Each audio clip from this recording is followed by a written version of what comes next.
Hello, જય માતાજી, જય શ્રી કૃષ્ણ. આજની વાર્તા શરૂ કરીએ પહેલાં વિડીયો ગમે તો લાઈક અને શેર કરી દેજો. ચેનલ ઉપર જો તમે નવા હોય તો ચેનલને સબસ્ક્રાઈબ કરી દેજો.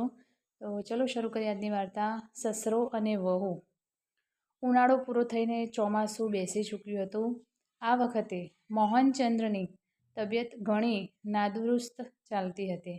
તેનામાં ઉઠવાની જરા જેટલી પણ ગતિ નહોતી. તે હમણાં છેક જ ખાટલા વશ થયો હતો.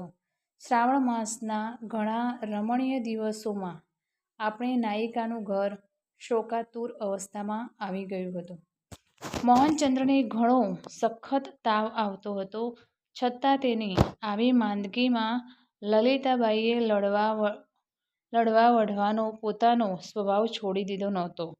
વૈદ્યરાજનું ઔષધ ચાલતું હતું ને જેમ જેમ મોહનચંદ્રની પ્રકૃતિ વધારે બગડતી ગઈ તેમ તેમ ડૉક્ટરની જરૂર ગંગાને ઘણી જણાઈ. પણ શેઠાણી તો વારંવાર પોતાની અશુભ વાણીમાં એટલું જ બોલ્યા કરતા કે ડોસાને તો ધાડે ખાવાની નથી. ગંગા એની તદ્દન ઊલટું જ જોતી હતી. તેની પૂર્ણ ખાતરી થઈ હતી કે આ વેળાનો મંદવાડ ઘણો ભારી છે ને તેમાંથી બચવું ઘણું મુશ્કેલ છે. મોહનચંદ્રની તબિયત સંભાળવાને ગંગા અને કમળા બે તેમની પાસે બેસી રહેતા હતા. ઋતુ અતિ ઘણી રમણીય હતી. શ્રાવણ માસનો સરવરિયો મેહુલો ધીમે ધીમે પડતો હતો ને આકાશ ઘેરાયેલું જણાતું હતું. મંદ મંદ પવનની લહેર અને રૂપેરી સૂર્યનો સફેદ પ્રકાશનો બહાર દિલ લલચાવનાર હતો. આખો દહાડો વરસાદ પડવાને લીધે કોઈથી ઘર બહાર નીકળાતું નહીં. પણ જો નીકળાત તો પણ ગંગા કદી આવી ખરાબ અવસ્થામાં પોતાના પિતા તુલ્ય સસરાજીને મૂકીને બહાર નીકળત પણ નહીં. ડોસાનો મંદવાડ જબરો હોવાને લીધે તેણે આજ લગભગ 10 દિવસ થયા ઘર બહાર પગલું ભર્યું નથી. એટલું જ નહીં પણ તેમની પાસેની પાસે જ ખડી રહેતી. વૈદ્યરાજ પણ તેને ખસવાની મનાઈ કરી રહ્યા હતા. 10 દિવસનો ઉજાગરો હોવાથી રાત્રિના 10 વાગી ગયા. પછી બાજુએ એક કોચ પર ગંગા જરા આડી થઈ. કમળાએ ડોસાને સાબુ ચોખાની કાંચી કરીને પાઈ ને તે ડોસાએ ધીમે સાસ્તે પીધી. રાત્રિના વરસાદ રહી ગયો હતો ને આકાશ નિર્મળ થયું હતું. કમળા બારીએ ઊભી મન સાથે વિચાર કરતી હતી ને ખરેખર આ દેખાવ જ મનમોહક હતો. એ સમય તરુણ તરુણીને પ્રેમમાં નિમગ્ન કરે તેવો હતો. પણ જે ભૂખ્યું હોય તેનું કંઈ આવી ખૂબીઓ તરફ મન લાગે નહીં ને જેને માથે ધગ ધગતો અગ્નિ તપતો હોય ને તેને શીતળ પવન સુખ આપે નહીં. તેમ જ કમળાને મનમાં થયું હતું. જે વેળાનું વર્ણન અમે લખીએ છીએ તે વેળા ગમે તેવી કુદરતી લીલાનું વર્ણન કરવા યોગ્ય હતી. પણ કમળા ચિત્તભ્રમ થયેલી ઊભી હતી ને તેવામાં ડોસાએ બૂમ મારી કે કોઈ છે? કમળાએ તે સાંભળ્યું નહીં ને તેથી તે ઊભી જ રહી. તેવામાં ડોસા પથારીમાંથી ઉઠવા ગયા ને એકદમ ચક્રી આવીને ભોંય પર પડ્યા. આના ધબાકા સાથે જ ગંગા એકદમ જાગી ઉઠી. મિનારાના ઘડિયાળમાં રાત્રિના બરાબર 12 વાગ્યા. દીવો ધીમો ધીમો બળતો હતો ને ઉપર મોગરો આવવાથી તે સહેજ સહેજ ઝાંખી થતો હતો. આખા મહોલ્લામાં તદ્દન શાંતિનું રાજ્ય ચાલતું હતું ને આ શાંતિ ઉલટી ભય ઉત્પન્ન કરતી હતી. કંઈ પણ શબ્દ સંભળાતો નહોતો, ગગડાટ પણ નહોતો. કમળા ચિત્તભ્રમ હતી. ગંગા સૂતેલી હતી. શેઠાણી બીજા ઓરડામાં નાક ગગડાવતા પડેલા હતા. ઓરડો દૂર હોવાથી તેમના નાકના સુસવાટાનો અવાજ સંભળાતો નહોતો. તેમના જીવને ધીરજ હતી કે ડોસાને કશુંય થવાનું નથી. તેઓ તદ્દન નિશ્ચિત જીવે હતા એટલે ઓરડામાં શું થાય છે તેથી તદ્દન અજાણ્યા હતા. આવો આવો, એકદમ ડોસાએ પડતા સાથે બૂમ મારી. શું છે શું છે? સસરાજી આંખ એકદમ ઉઘાડી ઊભી થઈ. તરત જ પાસે આવતા ગંગા બોલી, કેમ, તમને શું થયું? પડી ગયા? તરત જ કોચ નજીક આવતા તે બોલી, ઉઠી. કમળાબેન ક્યાં ગયા? મોટી બહેન એમ આસપાસ ઉઘાકળી આંખે કમળાને ન જોઈ, તેથી બૂમ મારી. ભાભી કેમ કેમ? તરત જ સાવધ થઈને કમળા પાસે આવી. તમે નહીં સાંભળ્યું? ના, મને ખબર નથી. ક્યાં ગયા હતા? એ પાસે બારીએ ઊભી હતી. સસરાજી ઘણું કરીને પડી ગયા નહીં હોય? મેં કંઈ સાંભળ્યું નથી. તમને ભ્રાંતિ થઈ હશે. નહીં, ખરેખર પડી ગયા છે. બાપાજી, કમળાએ 3 વાર બૂમ મારી, પણ કશો જવાબ મળ્યો નહીં. બંને જણા ઘણા ગભરાયા ને પાસે મીણબત્તી પડી હતી તે સળગાવી લાવીને ગંગાએ તેમના મોં આગળ ધરી તો તેમનો ચહેરો તદ્દન ફિક્કો અને કંઈ પણ હિલચાલ વગરનો જણાતો હતો ને બિછાના પર ચત્તાપાટ પડ્યા હતા. માત્ર નસકોરામાંથી શ્વાસ ધોકારા બંધ ચાલ્યો જતો હતો. તરત જ પાસેના ઘડિયાળમાં 1 વાગ્યો. દવા આપવાનો સમય થયો હતો, તેથી પાસે જઈને ગંગાએ તેમનું માથું તપાસ્યું તો માથા પર શ્રમને લીધે ઝરી છૂટી હતી. છાતીએ ડૉક્ટરનું આપેલું તેલ ઘસ્યું ને થોડીવારે શ્વાસ ધીમો પડ્યો. ઓરે કરીને બૂમ મારી જરાક પાસું ફેરવ્યું ને ત્યારે બંને જણાને ધીરજ આવી. થોડીક વાર ડોસા પડી રહ્યા. ગંગાને કમળી પાસેના પાસે બેઠા હતા. અડધો કલાક વીત્યા પછી ધીમે સાદથી ડચક્યા ખાતા ડોસા બોલ્યા. ગંગા, મારી વાલી દીકરી, તું નહીં હોત તો મારી શી અવસ્થા થાત? હાય, કોઈ પણ મારી ચાકરી કરનાર નથી. તું જ એકલી મારી પાસે બેસી રહે છે. એ તારો મારા પર થોડો ઉપકાર થાય છે કે? સસરાજી, એ શું બોલો છો? મારો ધર્મ છે ને તે હું બજાવું છું. તેમાં વધારે શું કરું છું? તમારી તો જેટલી સેવા થાય તેટલી થોડી? ગંગાએ ખરેખર આદરથી જવાબ દીધો. નહીં દીકરી, તું તો મારે ત્યાં રત્ન છે. મારા કિશોરનું ધન્ય ભાગ્ય છે. સાથે મારા આખા કુટુંબનું ભાગ્ય પણ તેટલું જ મોટું છે કે તારા જેવું રત્ન મારે ત્યાં આવ્યું છે. ગંગા આ વાત ઉડાવવા માટે બોલી ઉઠી. હવે વૈદ્યરાજના ઔષધનો સમય થયો છે, માટે તે લેશો સસરાજી? હા બેટા, પણ હવે વૈદ્યના નક્કામાં પૈસા નહીં ખર્ચો. હવે તો ઈશ્વર સ્મરણ કરવાનો સમય છે. બહેન કમળી, ગંગા, તમે મારી પછાડી જે મહેનત લો છો તેને બદલો તો પ્રભુ વાળશે.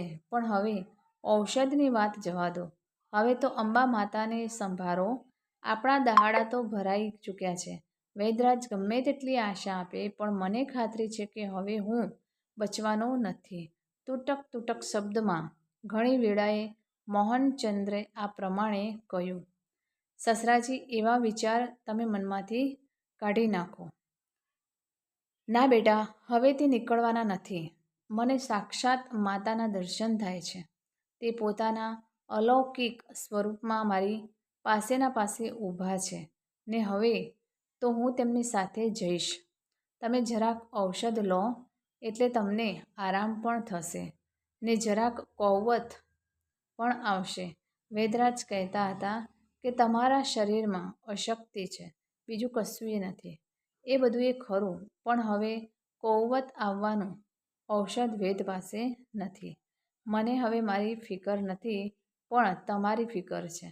કમળા બહેન, તારી માં ઘણા સારા માણસ છે, પણ તમે તેમને સંભાળી લેશો. વારંવાર લડવાનો તેમને શોખ છે, પણ તમે તેમને તપાસશો તો ઘરની આબરૂ રહેશે. હવે હું તમને કોઈ દાડો શિખામણ આપવા આવનાર નથી, તેથી આટલું છેલ્લું કહી લઉં છું. તમારા પિતાજીના આ છેલ્લા વચન છે, તે છેલ્લા દાન તરીકે માની લેશો. ગંગા, મને અટકાવીશ નહીં.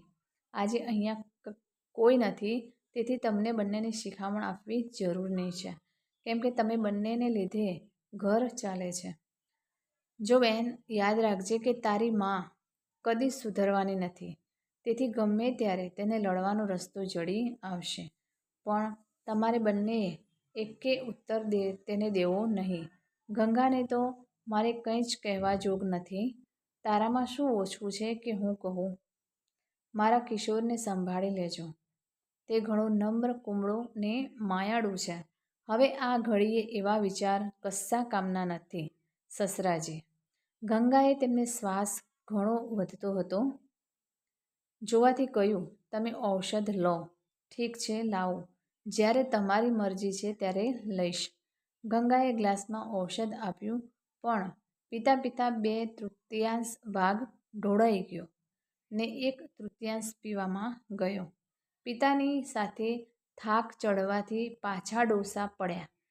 ગંગા તેમના પડખામાં બેઠી હતી.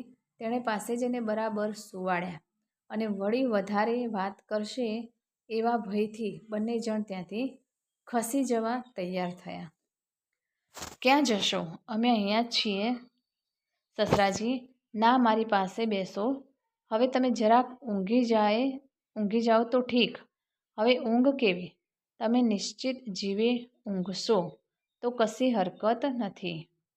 બહેન કમળી, બેટી ગંગા, હવે મને ઊંઘ આવે. રામ રામ કરો. આપણી ઊંઘ તો હવે ગઈ, પણ મારે તમને કહેવું છે તે સાંભળો. પિતાજી, સવારે નહીં સંભળાવાય? ના, જરાક તરડાઈને જવાબ દીધો. પણ રખીને ગંગાને ખોટું લાગે તેટલા માટે એકદમ પાછું બોલાવી જારી કીધું, ગંગા, હું ચીડવાઈને જવાબ દઉં છું, તેથી તારા મનમાં ખોટું ન આણતી. હવે ઘરડાને ગાંડા બરાબર છે. સસરાજી, એવા વિચાર શું કામ આણો છો? મારા પિતાના ચીડવાથી ખેદ આણું તો તમારા બોલવાથી ખેદ આણું. પણ હવે તમે ઊંઘો તો ઠીક. થોડીક વાર ડોસા પડી રહ્યા. અડધો કલાક એમને એમ વહી ગયો ને કમળી ભોંય પર પડીને ઊંઘી ગઈ. એકલી ગંગા જ જાગતી હતી. ગંગાએ પોતાની જે બરદાસ્ત ને ચાકરી કીધી હતી તેથી ડોસાના મનમાં એટલો બધો પ્રેમનો ઉમળકો છૂટતો હતો કે તેનાથી પોતાના ઉભરા કાઢવા વિના રહેવાયું નહીં. અરે ગંગા, એમ બોલી જરાક ચૂપ રહ્યા. બેટા, હું હવે તને છેલ્લું જ કહીશ. તને હું મારા દીકરાની વહુ ગણું તેના કરતાં પણ તું વધારે લાયક છે. આજ 10 દિવસ થયા તું અખંડ ઉજાગરા કરે છે. એ જ તારું સુલક્ષણાપણું બતાવે છે.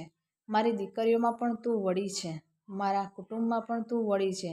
તારા જેવી કુળવધુ નાગરી જ્ઞાતમાં કોઈ નહીં હશે. તે મારી સેવા કરવામાં કશી પણ કચાશ રાખી નથી. આ મારી માંદગીમાં મારી માતા પ્રમાણે તે ચાકરી કીધી છે. શું તું પેલે ભવે મારી મા હતી? જેમ એક મા પોતાના બાળકની માવજત કરે તેમ તે મારી માવજત કીધી છે. ઓ મારી મા, હવે તો ક્યાં મળશે. હવે હું મરીશ, પણ મને ઘણો સંતોષ છે કે મારા કુળમાં એક અનુપમ રત્ન છે જેનાથી આખું કુળ તેજસ્વી જણાય છે. પણ ઓ મા, તું ક્યાં છે? એમ કહીને ગંગાનો કોમળ હાથ પોતાના હાથે પકડી માથે ફેરવ્યો. ગંગાની આંખમાંથી મોહનચંદ્રની કોમળ વાણી સાંભળી ઢળક ઢળક આંસુ પડવા લાગ્યા. તે કંઈ પણ બોલી શકી નહીં. ખરેખર તું મારા ઘરની દેવી છે, તેનાથી પણ વધારે છે. સાક્ષાત તું જ અંબા છે. એક વહુમાં આવા સદ્ગુણ એ તો ખરેખર ઈશ્વરની જ બક્ષિસ છે. સસરાજી, હવે ઘણું નહીં બોલો. તમને બહુ વધુ દુઃખ થશે. જુઓની વારું તમારાથી હમણાં બોલાતું એ નથી. ગંગાએ ઝીણે સ્વરે ધીમેથી કહ્યું, નહીં, હું બોલીશ, મારાથી બોલાશે ત્યાં સુધી તારી ને તારી જ સાથે બોલીશ ને મારાથી જોવાશે ત્યાં સુધી તારું મુખડું જોઈશ. હવે હું થોડા દહાડાનો છું. તારો ઉપકાર, તારી સેવા હું કદી પણ ભૂલીશ નહીં. હું કોઈ પણ જન્મમાં તને યાદ કરીશ. તું એક ચંદ્રમુખી દેવી મારા ઘરમાં વસી છે. તમને પંખો નાખું? ના, હવે શી જરૂર છે? તમારા પગ ચાંપું? તેની શી જરૂર છે? બેટા, તે બહુ માથું ચાંપ્યું ને પગ ચાંપ્યા છે. હવે તને શ્રમ આપું? હવે મને જે પરસેવો થાય આખર જ નો સમજવો. હવે તો માત્ર તારી સાથે બોલીશ, તારા ગુણ ગાઈશ. જ્યારથી તું મારા ઘરમાં આવીને વસી છે ત્યારથી મારે આનંદને લીલા લહેરમાં આવ્યું છે.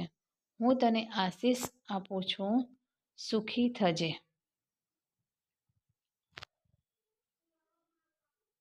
તો મિત્રો, આ કહાણી તમને કેવી લાગી તે કોમેન્ટ કરીને જરૂર જણાવશો. અને વિડીયો પસંદ આવ્યો હોય તો લાઈક અને શેર કરી દેજો. ચેનલ ઉપર જો તમે નવા હોય તો ચેનલને સબસ્ક્રાઈબ કરી દેજો. ફરીથી મળીશું આવા જ એક નવા વિડીયો સાથે. ત્યાં સુધી નમસ્તે, જય માતાજી, જય શ્રી કૃષ્ણ, હર હર મહાદેવ. Thanks for watching.